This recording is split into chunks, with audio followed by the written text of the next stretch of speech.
আমরা একসাথে শৈলকুপা করবো আমরা ভালো থাকবেন, শান্ত থাকবেন, সবাই শান্ত থাকবেন, ভালো থাকবেন, একসাথে আমরা শৈলকুপা করবো ইনশাআল্লাহ। Thank you.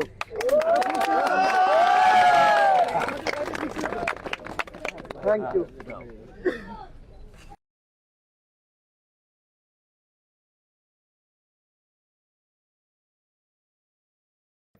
আলহামদুলিল্লাহ, ত্রয়োদশ জাতীয় নির্বাচন সমাপ্ত হয়েছে। আমি ঝিনাইদহ এক শৈলকুপা আসনে দাঁড়িপাল্লা প্রার্থী ছিলাম।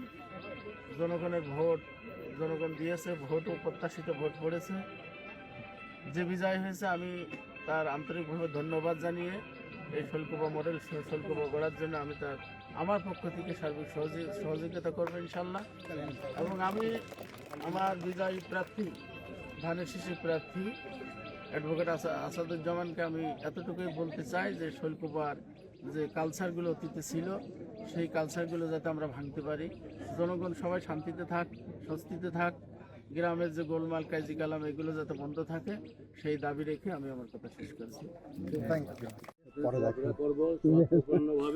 কোনো রকম ভিতরে কোনো বিভেদ